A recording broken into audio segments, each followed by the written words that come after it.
একটা কথা পরিষ্কার বলি, যে ভিডিওটি সামনে এসছে, যে ভিডিওটি আমরা হাতে পেয়েছি, রাজ্যের কারামন্ত্রী অখিল গিরি তিনি বন দফতরের এক মহিলা অফিসারের সঙ্গে যেভাবে কথা বলছেন তা কোনো অবস্থায় দল অনুমোদন করে না। এই আচরণ, এই মানসিকতা, এই শরীরী ভাষা এবং এই মুখের ভাষা, এই শব্দবন্ধ, এই শব্দ চয়ন তীব্র প্রতিবাদ করছি। তার সঙ্গে এটা ভৎসনাযোগ্য অপরাধ। কারামন্ত্রী অখিল গিরি কোনো অবস্থায় মহিলা বন অফিসারের সঙ্গে এভাবে কথা বলে এই আচরণ করে ঠিক করেননি। যে ধরনের শব্দ তিনি বলেছেন এগুলি নিশ্চিতভাবে আপত্তিকর, অবাঞ্ছিত ঘটনা। আমরা প্রাথমিক রিপোর্টে যা জানতে পেরেছি যে ওখানে বন দফতরের জমিতে কিছু দোকান বা কাঠামো কিছু ছিল, সেটা বন দফতরের তরফ থেকে কনসার্ন যারা ব্যক্তি তাদের জানানো হয়েছিল, তারা সরাননি। এরপরে ঝড় বৃষ্টিতে তাদের কিছু ক্ষতি হয়েছিল, তারা আবার নতুন করে সেগুলো যখন তৈরি করতে শুরু করেন তখন বন দফতরের অফিসাররা বাধা দেন। এই সময় মন্ত্রী যান এবং তিনি বিতণ্ডায় জড়ান এবং মহিলা বন অফিসারকে অত্যন্ত আপত্তিকর ভাষায় নানা ধরনের হুমকি দেন। এটা কোনো অবস্থায় সমর্থনযোগ্য নয়, উল্টে নিন্দনীয়। যদি মাননীয় মন্ত্রী, কারামন্ত্রীর বন দফতর নিয়ে, বন দফতরের অফিসারদের কাজ নিয়ে কোনো অভিযোগ থাকতো তাহলে অত্যন্ত সহজ ছিল একটি ফোনে সেটা মাননীয় বনমন্ত্রী বীরবা হাঁসদাকে জানানো এবং একটা আলোচনায় যাওয়া বিষয়টা। তিনি যদি মনে করেন যে ওখানে স্থানীয় বাসিন্দাদের কথাটা ঠিক, বনকর্মীদের বিরুদ্ধেই তার অভিযোগ বলে মনে হয়, সেক্ষেত্রে মহিলা বন দফতরের অফিসারের বিরুদ্ধে ওই ধরনের ভাষা প্রয়োগ না করে তার উচিত ছিল কারামন্ত্রী, তার উচিত ছিল বনমন্ত্রীর সঙ্গে ফোনে আলোচনা করে নেওয়া। হতে পারত তখনকার মতো এই সমস্যা স্থগিত রেখে, ঘটনা স্থগিত রেখে আবার নতুন করে একটা আলোচনা দেখে মাপজোক নিয়ে হতে পারত, কিন্তু সেটা না করে তিনি একজন মহিলা সরকারি অফিসার, মহিলা সরকারি অফিসারের সঙ্গে যে ভাষায় হুমকি দিয়েছেন, যে শব্দবন্ধ প্রয়োগ করেছেন, তার তীব্র তীব্র তীব্র নিন্দা আমরা করছি। পাশাপাশি আমরা বলছি সিপিএম এবং বিজেপির এ নিয়ে কথা বলার কোনো রাইট নেই। সিপিএম জমানায় এই কাজ বারবার ঘটেছে। সিপিএম এর সময় গণহত্যায় যুক্ত ব্যক্তিরা নাম বদল করে মন্ত্রিসভায় থেকেছেন। বিজেপির রাজ্যগুলোতে এ ধরনের ঘটনা বারবার ঘটছে। ইন্দোরে কৈলাস বিজয়বর্গীয় ছেলে আকাশ বিজয়বর্গীয় ক্রিকেট ব্যাট দিয়ে কর্তব্যরত পুরসভার কর্মীদের পিটিয়েছিলেন, এগুলো ভুলে গেলেন আপনারা? ফলে সিপিএম আর বিজেপি একটা কথা বলবে না।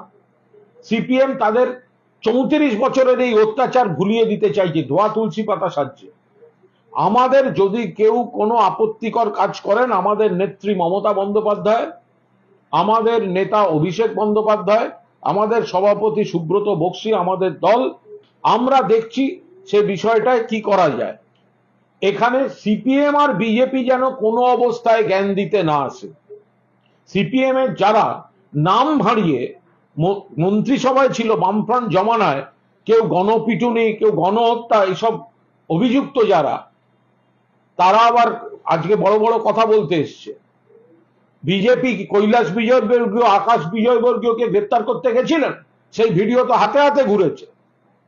অন্য রাজ্যের লিস্টটা দেব? আমরা নিজেরা বলছি অখিল গিরি যেটা করেছেন সেটা অনুমোদনযোগ্য নয়, সেটা প্রতিবাদযোগ্য। নিশ্চিতভাবে ক্ষমা চাওয়া উচিত।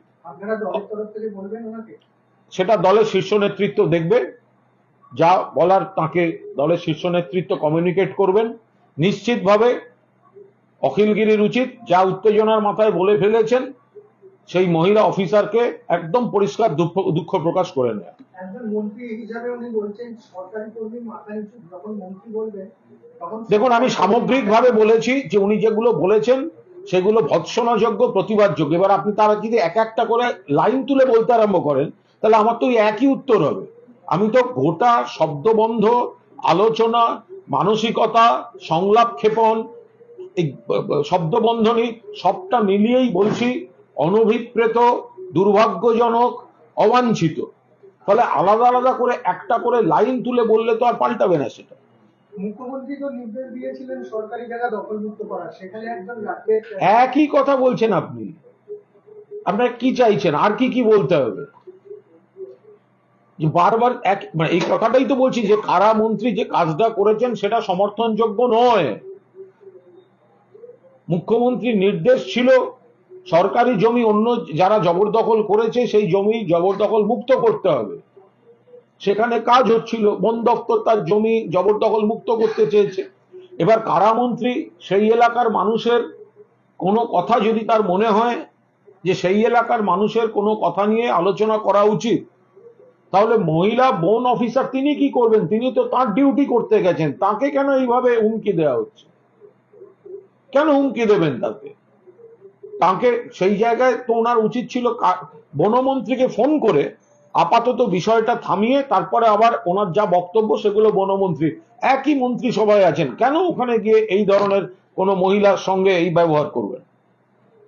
এই সমস্ত আচরণ নেতাদের সেই জন্যই কি ফল খারাপ হয়, প্রভাব পড়ে? এই ধরনের আচরণগুলোর জন্য একটা বিরূপ প্রভাব পড়ে। মানুষ এত উন্নয়ন, মমতা বন্দ্যোপাধ্যায়ের উন্নয়নের পরেও এইরকম ছোট ছোট ছোট ছোট ছোট টুকরো টুকরো ঘটনা মানুষ কিছু ক্ষেত্রে বিরক্ত হন, দল বিড়ম্বনায় পড়ে। কিন্তু এটা তৃণমূল কংগ্রেস, যেটা খারাপ সেটা খারাপ, খুব স্পষ্টভাবে আমরা বলছি খারাপ। মাননীয় মুখ্যমন্ত্রী গোটা বিষয়টায় নজর রাখছেন, মাননীয় সাধারণ সম্পাদক অভিষেক বন্দ্যোপাধ্যায় গোটা বিষয়টায় নজর রাখছেন।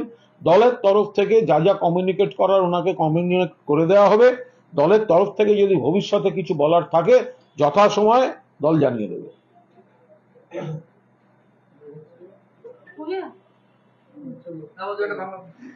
কিছু নেই।